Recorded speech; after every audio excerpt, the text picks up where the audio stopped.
Hello बच्चों, welcome to Newtonian MJ channel, the channel which clear all the concepts of physics. क्योंकि हम concepts का रट्टा नहीं लगाते, हम कॉन्सेप्ट्स को क्लियर करते हैं। तो आज हम पढ़ने वाले हैं एक नया कॉन्सेप्ट जो कि है विद्युत द्विध्रुव के कारण विद्युत विभव। ठीक है, अब बात करते हैं। इससे पहले वाले लेक्चर्स के अंदर अपन पढ़ चुके हैं विद्युत विभव के बारे में, पढ़ चुके हैं विद्युत विभवांतर के बारे में पढ़ चुके हैं, इनके कुछ न्यूमेरिकल्स भी अपन ने किए थे। उसके बाद में अपन ने पढ़ा था बिंदु आवेश के कारण विद्युत विभव और आवेशों के निकाय के कारण विद्युत विभव। क्लियर बात। अब उसके कुछ न्यूमेरिकल भी अपन ने कर लिए। तो आज हम देखने वाले हैं विद्युत द्विध्रुव के कारण विद्युत विभव। ठीक है, तो चलिए देखते हैं फिर। तो द्विध्रुव के बारे में अपन जानते हैं। तो सबसे पहले मान लिया अपन ने एक द्विध्रुव है, यहां पे ये द्विध्रुव लिया अपन ने, यहां पे माइनस का क्यू आवेश है और यहां पे क्या ले लिया, प्लस का क्यू आवेश, और ये पॉइंट ले लिया मिड पॉइंट ओ। अब इस ओ से अक्षीय रेखा पे भी अपन निकाल सकते हैं, निरक्षीय रेखा पे भी निकाल सकते हैं, लेकिन मैं सबसे पहले निकाल रहा हूं इस मिड पॉइंट से आर दूरी पर, आर दूरी व थीटा कोण पर,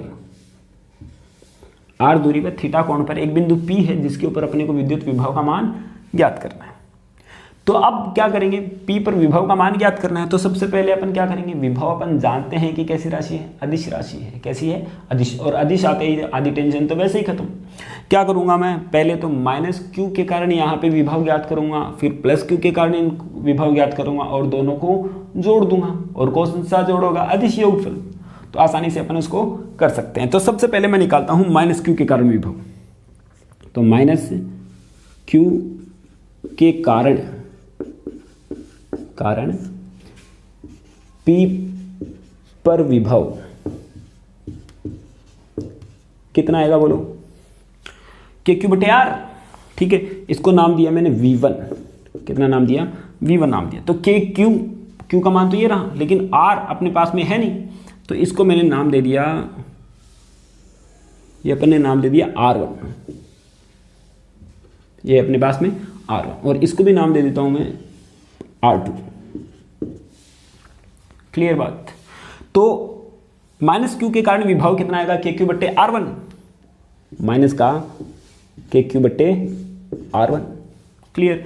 लेकिन अपने को जो आंसर निकालना है वो आर की फॉर्म में निकालना है, क्योंकि आर गिवन है तो आर की फॉर्म में ही अपन आंसर निकालेंगे। ये तो अपन ने कहीं पे भी हो सकता है, यहाँ पे भी हो सकता है, यहाँ पे भी हो सकता है, लेकिन ये डिस्टेंस दे रखी है बीच वाली, अपने को इसकी फॉर्म में ये आंसर निकालना है। ठीक है, तो हम जानता हूं कि R1 का मान R से तो बड़ा है।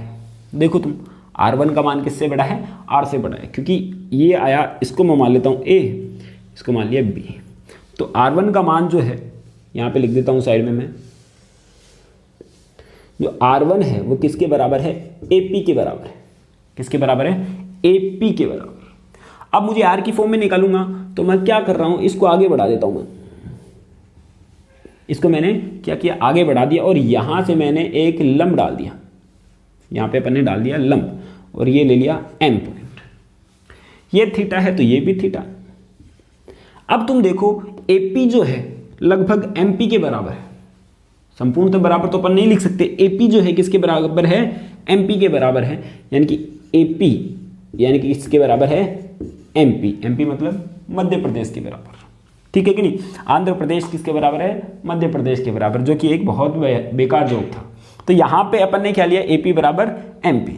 अब मैं क्या कर सकता हूं, R की फॉर्म में निकालना मुझे, तो इसको तो मैं क्या लिख सकता हूं, MP को क्या लिख सकता हूं, OM प्लस का OP, OM प्लस का OP लिख सकते हैं। ठीक है कि नहीं, यानी कि MP का जो मान आ रहा है ना, ये OP का मान तो कितना है, OM प्लस का R, या फिर R प्लस का OM। अब मुझे मान किसका निकालना है, OM का मान निकालना है। तो तुम देखो, मेरे पास त्रिभुज है OMA, त्रिभुज OMA के अंदर मैं क्या कर सकता हूं, OM का मान निकाल सकता हूं।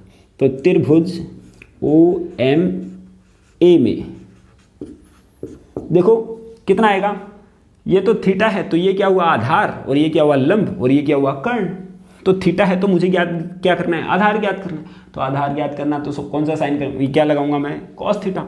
तो क्या करेंगे अपन, कॉस थीटा इक्वल टू क्या आएगा, आधार बट्टे कर्ण। आधार का मान है OM और कर्ण का मान है ये वाला AO, क्योंकि थीटा के सामने वाला तो क्या है, लंब है, तो OM अपॉन में A, तो यानी कि कितना आया, OM अपॉन में A, तो OM बराबर कितना आ गया, OM बराबर कितना आया, A cos थीटा। तो यहाँ से MP का जो मान, MP मतलब किसके बराबर, R1 का जो मान है कितना आया, R प्लस का A cos थीटा। क्लियर बात। तो क्या क्यों कर रहे हैं अपन ऐसा, V1 का मान निकालने के लिए। V1 में R1 आया तो R1 को R की फॉर्म में आ गया। अब देखो ये R1, तो मैं क्या लिख सकता हूँ, यहाँ से मैं लिख सकता हूँ, यहाँ से मैं क्या लिखूंगा, V1 बराबर कितना लिखा, माइनस का KQ अपॉन में R प्लस का A cos थीटा। तो ये आया अपने पास में V1। अब इसी के साथ में क्या आएगा, इसी प्रकार से मैं V2 निकाल सकता हूं। इसी प्रकार क्या निकाल सकते हैं अपन, V2 का मान निकाल सकते हैं। तो V2 कैसे निकालेंगे, V2 अपन निकालेंगे KQ अपॉन में R2, KQ अपॉन में R2, बीच की दूरी ये है, तो कितना आएगा, V2 बराबर KQ अपॉन में R2।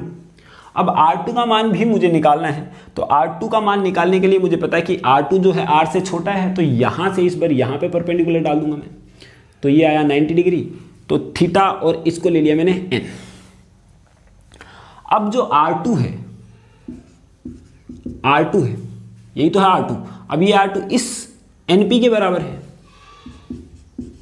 तुम देखो यहाँ से लगभग R2 जो है यानी कि जो BP है किसके बराबर है, NP के बराबर है। या फिर R की फॉर्म में लिखूंगा तो क्या लिख सकता हूं, बोलो मैं इसको क्या लिख सकता हूं, OP माइनस का ON। अरे तुम क्लियरली देखो, NP जो BP आया यानी कि R2 की जो वैल्यू है किसके बराबर है, NP के बराबर है। ठीक है, तो NP को इसको मैं क्या लिख सकता हूं, R की फॉर्म में। अगर मैं OP माइनस का ON लिखूंगा तो NP तो फाइंड आउट होगा अपने पास में, तो यानी कि इसको मैं क्या लिख रहा हूं, OP माइनस का ON। तो R2 बराबर OP का मान तो R है माइनस का ON। ठीक है, अब क्या करेंगे, ON का मान निकालेंगे वापस ऐसे ही। तो ये थीटा, तो ये तो क्या है, आधार, और ये क्या, लंब, और ये कर्ण। वापस क्या लगाऊंगा, त्रिभुज ONB में, त्रिभुज ONB में क्या आएगा, cos थीटा बराबर कितना आएगा, आधार बट्टे कर्ण। तो कितना आएगा, ON बट्टे A, तो ON बराबर कितना आया, A cos थीटा। तो वापस V2 की वैल्यू कितनी आएगी, V2 जो आएगा, V2 जो आ रहा है अपने पास में कितना आएगा, KQ अपॉन में R माइनस का A cos थीटा। अब क्या ज्ञात करेंगे, बिंदु P पर विभव, बिंदु P पर कुल विभव कितना आएगा, P पर कुल विभव कितना आया, P पर कुल विभव कितना आएगा, V बराबर V1 प्लस का V2। वैल्यू पुटअप कर देंगे अपन। इसके साथ में अगर मैं वैल्यू पुटअप करता हूं यहां पर, तो तुम देखो V1 की वैल्यू तो अपने पास में निकाली है अपन ने ये वाली, और V2 की वैल्यू निकाली है ये वाली। तो इन दोनों में जो कॉमन आ रहा है वो KQ तो मैं बाहर निकाल लेता हूं सबसे पहले। तो ये आया VP बराबर, सीधा लिख देता हूं पहले तो, माइनस का KQ अपॉन में R प्लस का A cos theta plus KQ upon में R माइनस का A cos थीटा। तो यानी कि यहाँ पे जो वैल्यू आ रही है, यहाँ पे ये जो वैल्यू आ रही है अपने पास में, यहाँ पे जो वैल्यू आएगी उसके अंदर मैं क्या कर रहा हूँ, KQ को तो बाहर निकाल रहा हूँ। यानी कि यहाँ पे मैंने क्या किया, KQ को बाहर निकाल लिया। तो यहाँ पे मैं ले लेता हूँ KQ बाहर। ठीक है बात, तो प्लस वाला पहले लिख लेता हूँ। तो ये तो आया 1 अपॉन में R माइनस का A cos theta minus 1 upon में R प्लस का A cos थीटा। ठीक है बात। अब तुम देखो यहाँ पे क्या लूँगा मैं, इन दोनों को LCM ले लूँगा। यहाँ पे तो आया KQ और ये आया LCM R माइनस का A cos थीटा इंटू में R प्लस का A cos थीटा। तो यानी कि यहाँ पे कितना आएगा, आर प्लस का a cos theta minus R minus का ए कॉस थीटा। क्लियर बात। तो अब तुम देखो यहां से ये तो क्या है, प्लस का है, ये माइनस का हो गया, यानी कि आर से आर तो कैंसिल आउट। ये कितना बचा, ए कॉस थीटा, और ये भी कितना बचा, ए कॉस थीटा। ठीक है, तो कितना आया अपने पास में, के क्यू इंटू में ए कॉस थीटा प्लस का a cos theta, 2a cos theta. ये कितना आया, 2a कॉस थीटा बट्टे, ये देखो a माइनस बी है और ये क्या है, a प्लस बी का इंटू में है, तो कितना आएगा, ए स्क्वायर माइनस का बी स्क्वायर, तो कितना आया, आर स्क्वायर माइनस का A square cos square theta. बोलो यहाँ तक कोई दिक्कत, नो दिक्कत ना। ठीक है, अब ये देखो क्या बन रहा है, q इंटू में 2a जो कि बनता है द्विध्रुव आघूर्ण जो कि बनता है p, तो कितना आएगा यहाँ पे, के पी कॉस थीटा अपॉन में, यहां से मैं क्या करता हूं, आर स्क्वायर कॉमन ले लेता हूं, तो आर स्क्वायर 1 माइनस का A square upon M R square cos square theta. यही फॉर्मूला आता है अपने पास में किसका, वीपी का। एक्चुअल फॉर्मूला यही है, लेकिन कंडीशन लगा देंगे अपन इसकी। कंडीशन लगा देते हैं, यदि अपने पास में आर की जो वैल्यू है बहुत बड़ी हो ए से, ठीक है, तो ए square upon M R square कितना हो जाएगा, ए square upon M R square कितना हो जाएगा, 0 अपन मान लेते हैं। क्या बोल रहे हैं अपन, ये जो वैल्यू है, ये जो वैल्यू है यहाँ से, ये आर वाली वैल्यू इन दोनों के बीच की डिस्टेंस से क्या है, बहुत कम है, तब अपन बोल सकते हैं ऐसा होता है। तो यानी कि वीपी का जो मान आया, कितना आया, के P cos theta upon M R square, जो कि बहुत इंपॉर्टेंट फॉर्मूला आ जाता है। ठीक है बात, तो यहाँ तक अपन ने इसको निकाल लिया। अब इसके अपन आगे देखते हैं, अक्षीय रेखा पे भी अपन निकाल सकते थे और निरक्षीय रेखा पे भी अपन निकाल सकते थे। अब तुम देखो एक बात तो क्लियर है कि अब अपना इक्वेशन हो सकता है कि अगर मैं यहाँ पे विद्युत क्षेत्र निकालूं तो वो भी निकल सकता है, लेकिन उसके अंदर पंगा है। कौन सा पंगा है, क्योंकि वहां पे इसके कारण विद्युत क्षेत्र की तीव्रता की दिशा आएगी, इसके कारण अलग दिशा आएगी, फिर दिशा एक इधर आया एक इधर आया, फिर बाद में उसका परिणाम ही निकालने बैठना पड़ता है अपने को, यानी कि बहुत ज़्यादा कॉम्प्लिकेटेड हो जाता है वो। इसलिए वहाँ पे अपन ने अक्षीय रेखा और निरक्षीय रेखा का ही निकाला है। ठीक है, यहाँ पे अपन ये भी निकाल लिया, अक्षीय का भी निकालेंगे, निरक्षीय का भी निकालेंगे, तीनों अपन निकाल सकते हैं। ठीक है, क्योंकि आसान है, अदिश राशि है, तो ज़्यादा अपने को समस्या है ही नहीं इसको सोल्व करने में। तो चलो इसको आगे करते हैं अपन। तो अब बढ़ते हैं अक्षीय रेखा पर।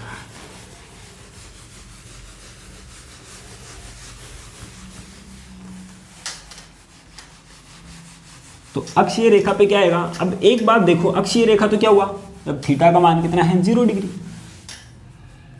अक्षीय रेखा मतलब इस जगह पे, यानी कि पहली कंडीशन है केस फर्स्ट, अक्षीय रेखा पर, अक्षीय रेखा पर, अक्षीय रेखा पर थीटा का मान कितना हुआ, 0 डिग्री। अक्षीय रेखा पर थीटा का मान कितना हुआ, 0 डिग्री। अगर वीपी का मान अगर मैं निकालता हूं, कितना आएगा, केपी कॉस 0 बट्टे आर स्क्वायर, यानी कि वीपी बराबर कितना आएगा, KP upon M R square. यही वैल्यू निकलेगी अपने पास। अगर मैं निरक्षीय रेखा पे निकालता हूं, केस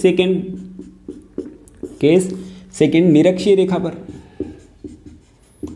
निरक्षीय रेखा पर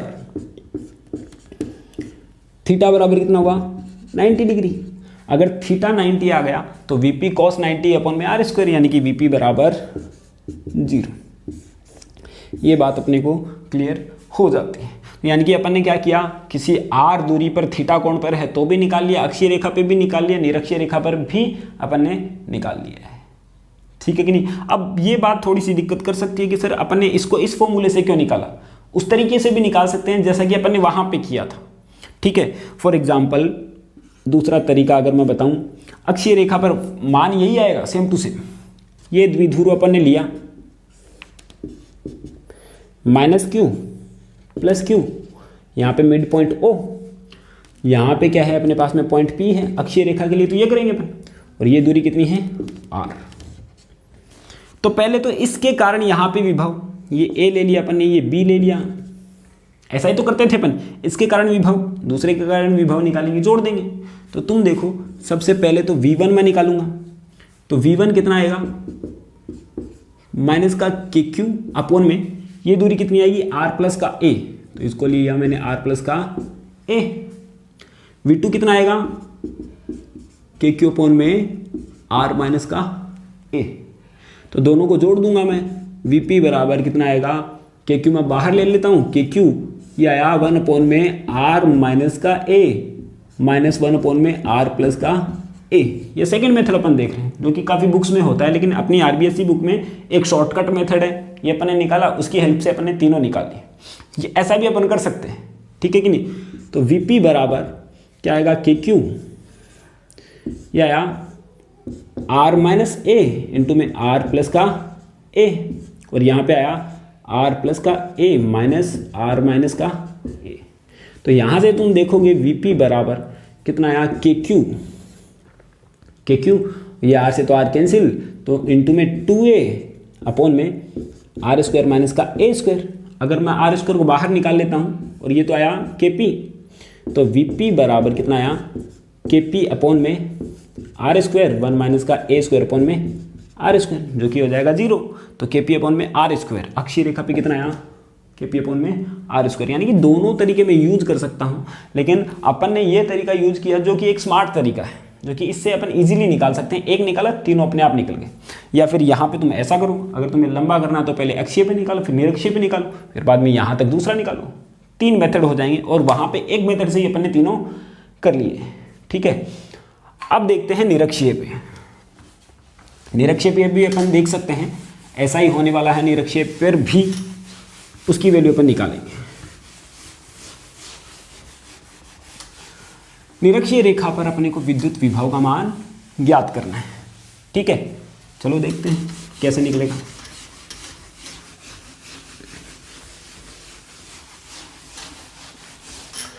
निरक्षीय रेखा पर, तो निरक्षीय पे मान लेता हूं अपने पास में माइनस का Q आवेश और यहाँ पे प्लस का Q आवेश। मिड पॉइंट O ये ले लिया अपन ने पॉइंट P, जहाँ पर विभव ज्ञात करना है। तो ये है A पॉइंट और ये ले लिया B पॉइंट। तो ये दूरी कितनी आएगी, L, और ये दूरी भी कितनी आएगी, L। तो यहाँ पे पहले तो माइनस Q के कारण निकालूँ मैं विभव बिंदु P पर, जो कि अपन ने मान लिया कितना माना, V1। तो कितना आएगा, माइनस का KQ अपॉन में L, प्लस Q के कारण विभव कितना आएगा, प्लस Q के कारण कितना आएगा, V2 बराबर KQ अपॉन में L। टोटल कितना आएगा, V1 प्लस का V2 बराबर 0। तुम देख लो, इन दोनों को ऐड करोगे तो आंसर कितना आएगा, 0। और यही आंसर आ रहा था, यही क्या आ रहा था, आंसर आ रहा था, ठीक है। अब इसके साथ ही मैं क्या करता हूँ, इसके 2 न्यूमेरिकल करते हैं और आज का लेक्चर अपन खत्म करते हैं। एक तो मैं खुद कर देता हूँ और एक आप लोगों को करना है, ठीक है। तो चलो करते हैं अपन पहला क्वेश्चन नंबर फर्स्ट। एक द्विध्रुव है अपने पास, जिसका आवेश, ये जो आवेश है अपने पास में है 9 × 10 की घात माइनस का 9, और ये है प्लस का 9 × 10 की घात माइनस का 9 कूलम। जो बीच की दूरी है वो ले लिया अपन ने 2 सेंटीमीटर। इससे R बराबर 1 मीटर की दूरी पर, R बराबर 1 मीटर की दूरी पर अपने को विद्युत विभव का मान ज्ञात करना है। पहला पॉइंट है अक्षीय रेखा पर, दूसरा है निरक्षीय पर, तीसरा है अपने पास में थीटा बराबर 60 डिग्री पर, ठीक है। तो सॉल्यूशन अपन करते हैं। तो सबसे पहले तो अपन जानते हैं कि फॉर्मूला क्या होता है अपने पास में विभव ज्ञात करने का, VP बराबर KP cos थीटा अपॉन में R स्क्वायर, ठीक है। पहला पॉइंट है अक्षीय वाला, तो थीटा का मान तो कितना, 0 डिग्री। P का मान मुझे निकालना पड़ेगा, P बराबर कितना होता है Q गुणा 2A, Q गुणा 2A, और Q का मान कितना है 9 गुणा 10 की घात माइनस का 9, और 2A का मान कितना है 2 सेंटीमीटर, तो 2 गुणा 10 की घात माइनस का 2, तो P बराबर कितना आया 18 गुणा 10 की घात माइनस का 11 कूलम गुणा मीटर। मान रखते हैं अपन, तो Vp बराबर कितना आया Kp 9 गुणा 10 की घात 9 गुणा P का मान है 18 गुणा 10 की घात माइनस का 11 बट्टे आर स्क्वायर, आर का मान तो 1 है, मीटर में दे रखा है अपने को ताकि कैलकुलेशन आसान हो जाए। तो Vp बराबर हम करते हैं, ये आएगा, इसको अपन सोल्व करते हैं, तो 9 गुणा 18 गुणा 10 की पावर माइनस का 2 बचा, ठीक है, यानी कि Vp का जो मान आएगा कितना आएगा, इसको अपन सोल्व करते हैं, तो ये 18 गुणा 9 कितना आएगा 180, 180 में से अगर मैं 18 घटा देता हूँ तो कितना आएगा 162, 162 गुणा 10 की घात माइनस का 2 वोल्ट। कैलकुलेशन मिस्टेक हो सकता है, आप लोगों को कर लेनी है वैसे। अब बात करते हैं निरक्षीय रेखा पर। निरक्षीय रेखा पे तो कितना आएगा, सेकेंड निरक्षीय पर तो कितना आएगा Vp बराबर सीधा 0, क्योंकि थीटा का मान कितना हो जाएगा 90 डिग्री, और 90 डिग्री हो गया तो इसका तो कोई मतलब ही नहीं है। अब बात करते हैं जब अपने पास में थीटा का मान 60 डिग्री हो, तो इसका मान तो अपन ने निकाला ये है ना, Kp upon M R square, ये क्या होता है Kp upon M R square cos theta Vp का मान। तो यहाँ से तुम देखो इसका मान तो अपन निकाल चुके हैं, कितना है 162 गुणा 10 की घात माइनस का 2, 162 गुणा 10 की घात माइनस का 2, और cos 60 का मान होता है 1/2। इसको अपन सॉल्व कर लेते हैं, तो ये कितना आएगा 81, तो Vp बराबर कितना आया 81 इंटू में 10 टू द पावर माइनस का 2 वोल्ट, ये इसका आंसर आ जाता है। ठीक है, अगला और अंतिम क्वेश्चन है जो कि आप लोगों के लिए है। अपने पास में क्या है, एक द्विध्रुव है, इसका माइनस का 1 माइक्रोकूलम है और ये प्लस का 1 माइक्रोकूलम है, मिड पॉइंट O है, और बीच की जो दूरी है इन दोनों की, द्विध्रुव के जो बीच की दूरी है वो 4 गुणा 10 की घात माइनस का 14 मीटर है। ठीक है, तो अपने को R बराबर 2 गुणा 10 की घात माइनस का 6 मीटर की दूरी पर, R बराबर 2 गुणा 10 की घात माइनस का 6 मीटर की दूरी पर विद्युत विभव ज्ञात करना है। कहाँ पे ज्ञात करना है, अक्षीय रेखा पे ज्ञात करना है, निरक्षीय रेखा पे ज्ञात करना है, जब थीटा बराबर 60 डिग्री हो तो ज्ञात करना है। ठीक है, तो आज का टॉपिक इसी के साथ अपना कंप्लीट हो जाता है। आई होप कि आप लोगों को सबको पसंद आया होगा, और आप लोगों को लाइक और कमेंट करना अनिवार्य है जिससे हम नेक्स्ट वीडियो बना सकें। चलो, thank you, have a nice day.